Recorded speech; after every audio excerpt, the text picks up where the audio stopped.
Hey guys, it's me, Jack, and I'm back with another review.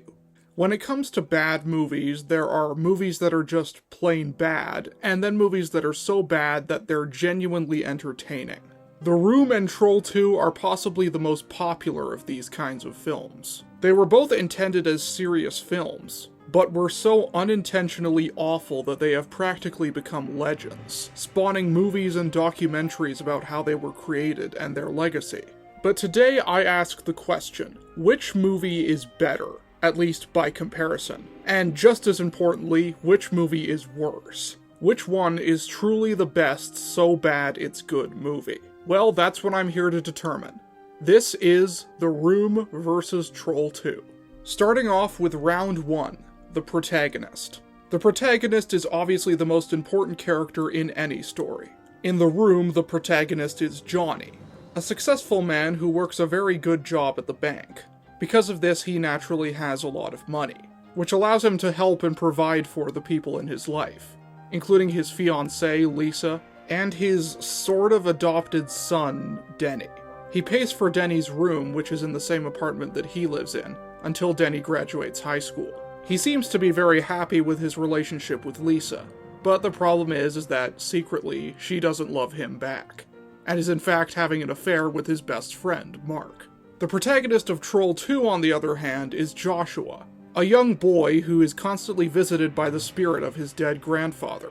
His family are going to stay in a town called Nilbog, but his grandfather warns him that that town is dangerous and filled with evil goblins. So it's up to Joshua to warn his family and save them. When comparing these two characters, it's clear that Johnny is the one that has more going on. There is more legitimate drama with his character. One of the major themes of the movie is betrayal. It all starts at the beginning when Johnny talks about how the bank didn't give him the promotion that they promised, and that they're just using him.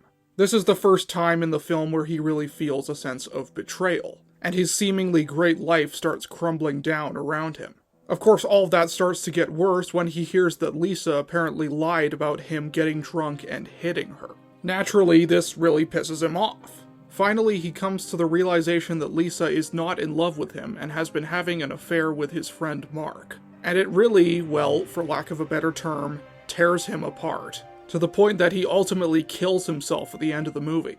And considering how good of a person he was, it is kind of heartbreaking. His character starts off with a great sense of optimism to him. An optimism that I myself kind of think about a lot in my normal life, I'm not gonna lie.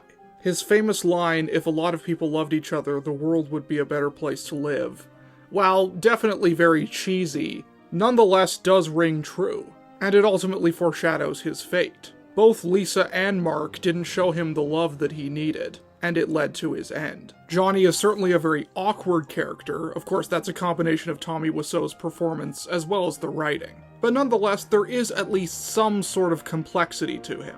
And while Tommy Wiseau obviously is not an amazing writer, you can tell that he had an idea of how to write a compelling protagonist, even if it wasn't fully realized. The character of Joshua in Troll 2, on the other hand, is much less interesting. He's basically your generic kid character. He gets scared, he believes in things like goblins that adults and teenagers would never believe in because they're just too mature. And his purpose throughout most of the film is to just convince his family that these supposed humans in the town are really goblins. Also, he's kind of an idiot. I know that kids when they're young aren't exactly the smartest people, but still. The biggest example of this, of course, is the scene where his family is about to eat some food that is apparently poisoned, and instead of just throwing the food out or taking it away from them, he decides to pee on it. Yeah, that's totally the natural thing to do in that kind of situation. Obviously, it does lead to the best and most iconic line in the movie. Do you see this writing? Do you know what it means? Hospitality. And you can't piss on hospitality. I won't allow it! God, that line is awesome. But it still doesn't really change the fact that it was such a bonehead move on his part. Unlike Joshua, who stays pretty much the exact same person throughout the entire movie, Johnny actually changes and goes on a journey. Ultimately, I am going to give the point to The Room. Johnny is just a far more interesting character. The winner is The Room. Now on to round 2, the supporting cast. Now both of these films have a fair number of supporting characters. In The Room, we have Mark, Johnny's best friend, played by Greg Sestero, who's a really cool guy, by the way. Mark starts off as a pretty innocent and seemingly nice character. That is, until Lisa seduces him and ultimately gets him into having sex with her. He becomes conflicted on what to do. He feels attracted to Lisa, but at the same time, he cares about his friend Johnny. But then, just kind of out of the blue, he turns into a dick. He gets angry at Johnny for understandably being frustrated when he sees him and Lisa dancing at Johnny's own birthday party. Not to mention in a very romantic manner. And after Johnny kills himself, he blames it all on Lisa. Like, dude, you cooperated. You had sex with her. You could have said no, and everything would have been fine.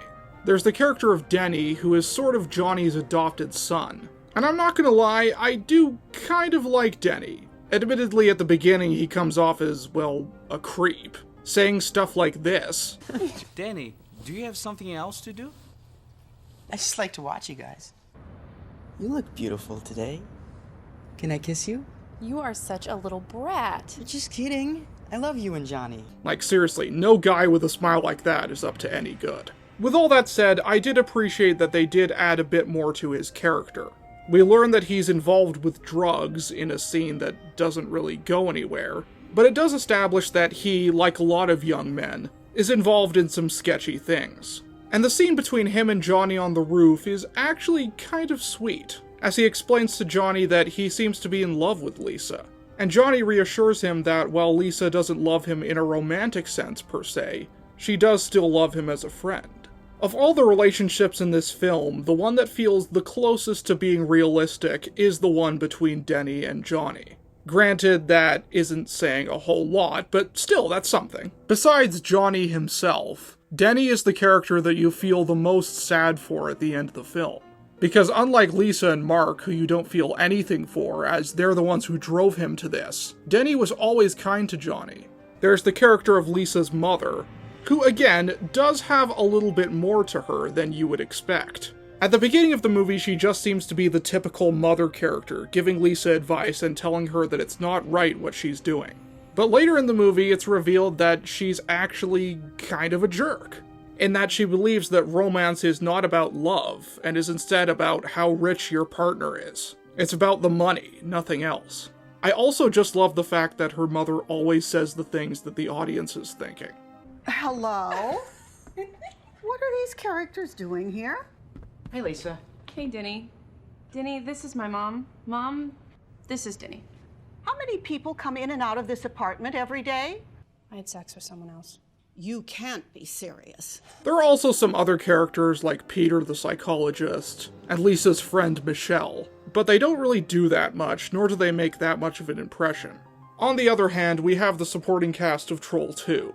We have Joshua's parents, who are pretty generic parent characters. We have his teenage sister, Holly, who is very much your typical teenage girl. She has a boyfriend who she's in love with, but her family doesn't like that boyfriend. But she tells them that it's not up to them, it's up to her. There is a little bit of drama between her and her boyfriend, as she wants him to choose between her or his group of hooligan friends. Speaking of those friends, they are also pretty generic. They just feel like the supporting cast from an 80s slasher movie or something. They have very little to them, and they're just sort of there to die. The only one that really stands out is Arnold, for a couple reasons. One of them is the obvious one. Oh my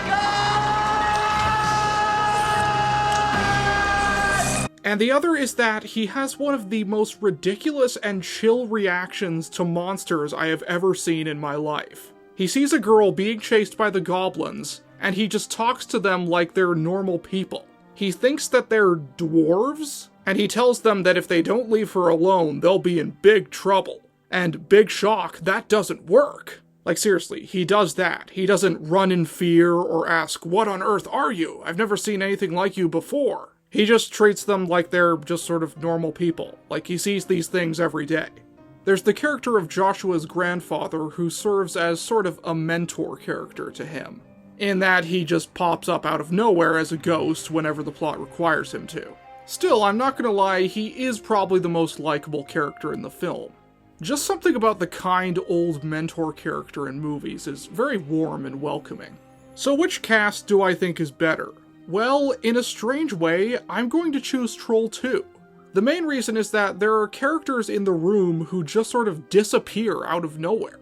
Characters like Chris R. and Peter completely vanish from the plot, and we have no idea what happens to them.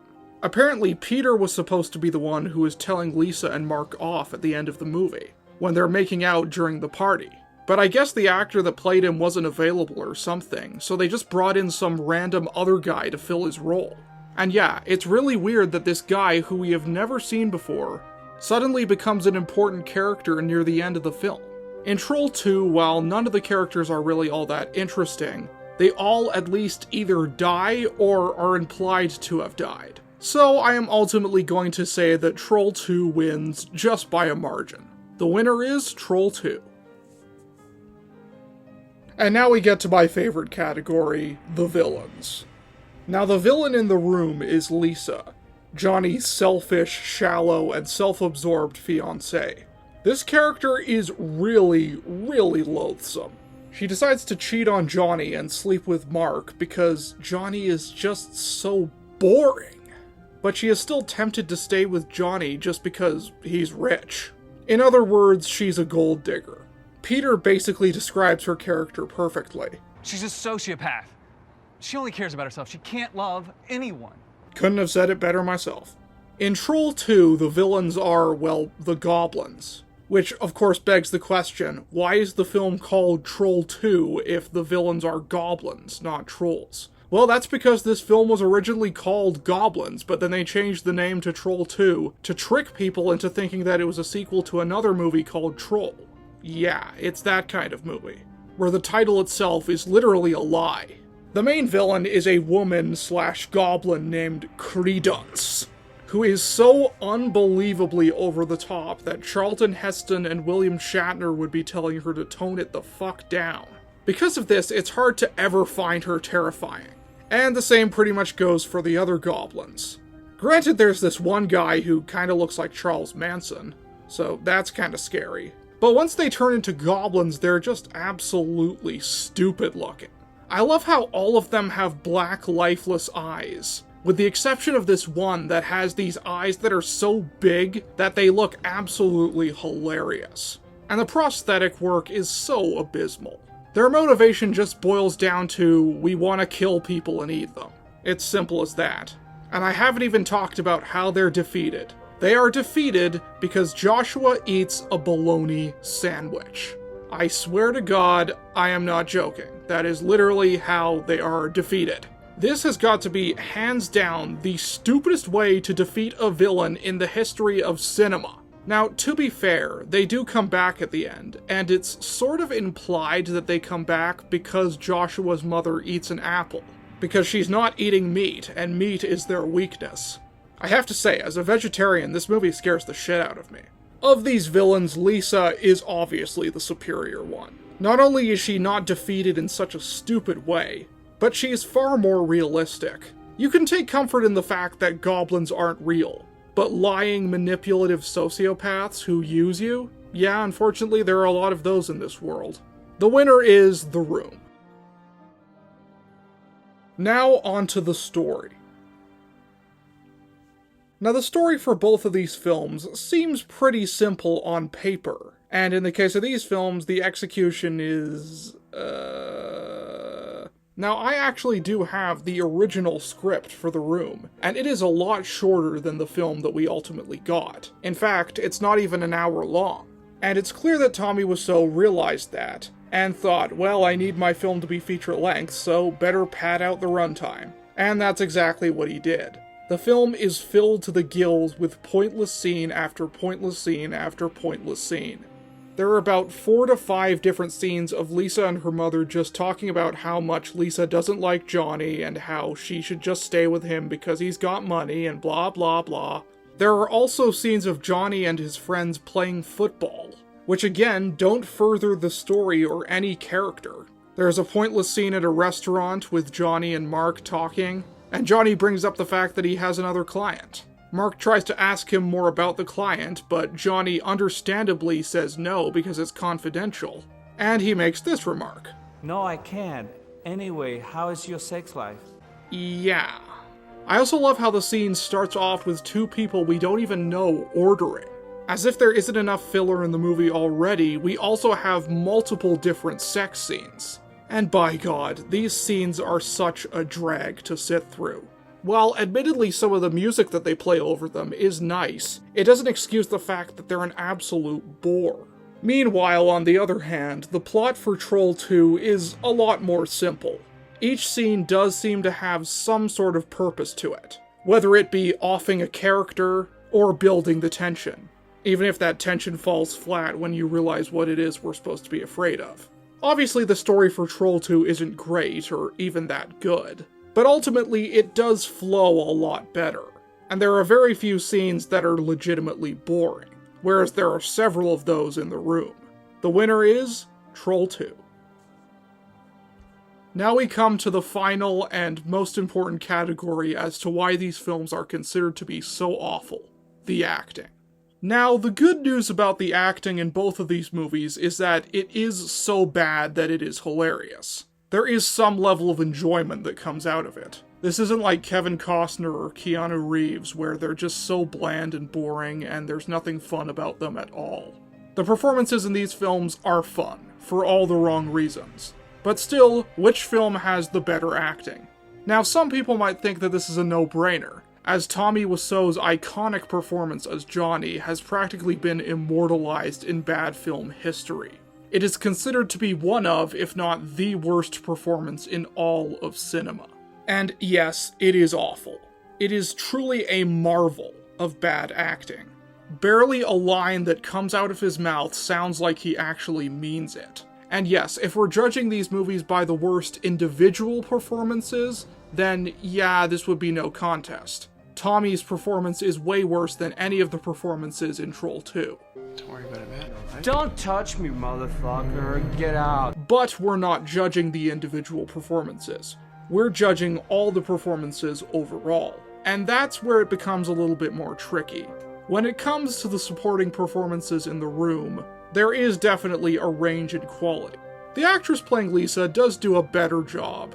She does do a very good job of making you absolutely despise her, and want to see her get her comeuppance. The kid that plays Denny starts off alright, but does get worse as the film goes on. Particularly in the rooftop scene between him, Lisa, and her mother. His performance there is so unbelievably whiny that even Caillou would be telling him to shut up. The actress that plays Lisa's mother, however, is a shining beacon in this shitstorm of a movie. Because once again, the dialogue that she is given is awful. She's a character who very casually states that she has breast cancer. But the actress that plays her does do the best job to play this scene straight. Because that's what she was told by the director.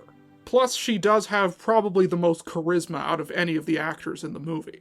As for the performances in Troll 2, the kid playing Joshua is pretty bad. But I will cut him some slack in that he's a kid, and acting can be very hard when you're a child. And I will admit that his facial acting is not bad. You do buy that he is legitimately terrified. The actors playing the parents fare a little bit better, but to be fair, they're given a lot of crap dialogue to work with once again. Especially this weird piece of dialogue at the beginning of the movie. Grandpa Seth has remained in all our hearts, but you must banish him from your mind. Banish him from your mind. That is the weirdest thing I have ever heard. Unsurprisingly, the absolute worst performances in the movie are the teen actors. In a lot of teen slasher movies, the performances are often kind of clunky. But here, it's just next level. The absolute standout is Holly, who is hands down the worst actor in the entire film. Her line deliveries are absolutely baffling. Dear Elliot Cooper, tomorrow morning will be your final judgment. Either me or your boys. Take it or leave it. I will say though that the actress that plays her seems like a really nice person, and made a really beautiful and inspiring video about her experience working on the film, which I will link in the description below. The best performance in the film is the actor playing the grandfather. Not to say that he's that great, but he's passable. However, there is one performance in both of these films that I have not talked about yet, and that is Chris R. The man, the myth, the legend himself. The actor that plays him, despite the fact that he only has a couple of lines, is actually quite good. I dare even say that he kind of belonged in a better movie. He's actually quite menacing, and it's a shame that he's only in the film for one scene. You know what? I haven't got 5 fucking minutes! I'm gonna ask you again, Denny. Where's my money? I don't have anything. Where's my money, Denny? Where's my fucking money, Denny? But ultimately, I think it's him that gives the point to The Room, because no performance in Troll 2 is this good. Again, by the standards of any other movie, it's still not that great a performance. But in a movie that has performances like this kind of performance is more than exceptional. So ultimately, I'm going to give the point to The Room, which means that The Room is the better movie.